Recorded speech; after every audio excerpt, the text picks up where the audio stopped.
Au cours d'une année où l'hiver semblait des plus paisibles, les Madelinots ont dû subir les contre-coups d'une importante chute de verglas qui a laissé derrière elle un réseau électrique des plus mal en point et une bonne partie de la population de l'archipel privée d'électricité.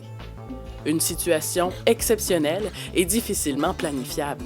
On nous annonçait un peu de pluie verglaçante, mais jamais on se serait douté que ce serait d'une telle ampleur les bris sur notre réseau. On a déployé l'équipe pour aller voir sur le terrain qu'est-ce qui se passait et le bilan est rapidement monté à 20 poteaux, 50 poteaux, 100 poteaux. Et puis nos gens appelaient sur le terrain, ils voyaient les poteaux tomber devant eux. Et puis ça s'est soldé au final par 230 à 250 poteaux de cassés. Des équipes de travail ont été dépêchées sur les lieux afin de prêter main forte aux équipes locales et ainsi permettre un rétablissement plus rapide du réseau électrique. On a coordonné la venue de beaucoup de matériel. Justement, on parle de 4 à 5 navires qu'on a dû affréter avec CTMA qui nous a offert une collaboration formidable.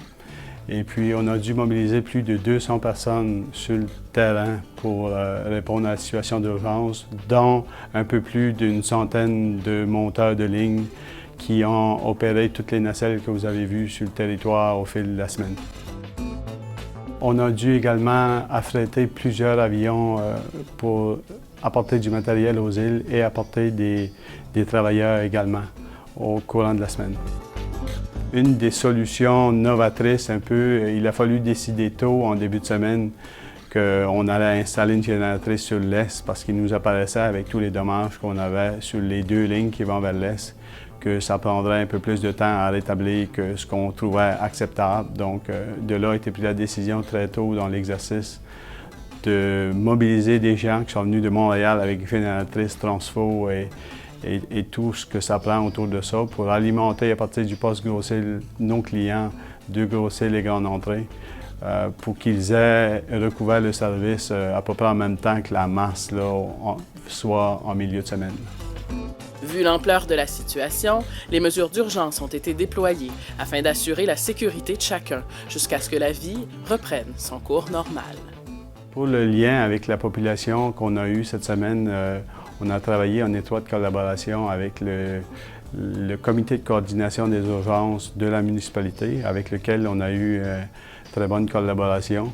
Et à cette table-là interviennent plusieurs organismes qui s'assurent que les clients, les résidents des Îles-de-la-Madeleine, finalement, ne soient pas laissés pour compte. Donc, ils ont très bien assumé ce rôle-là avec sécurité civile, avec les gens du C3S, avec les policiers qui étaient à la Sûreté du Québec, qui étaient à cette table-là également, et la municipalité.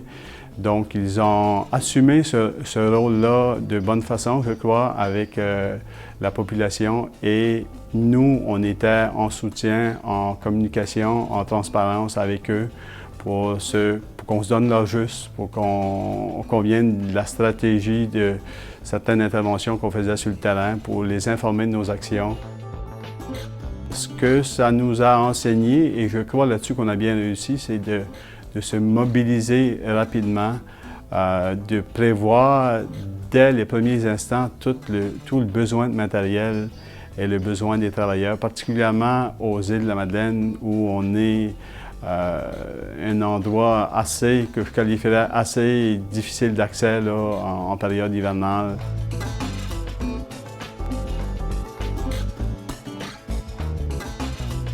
Dans l'ensemble, on est fiers des travaux qu'on a réalisés et des délais qu'on a pris pour rétablir le service à toute notre clientèle madelénienne.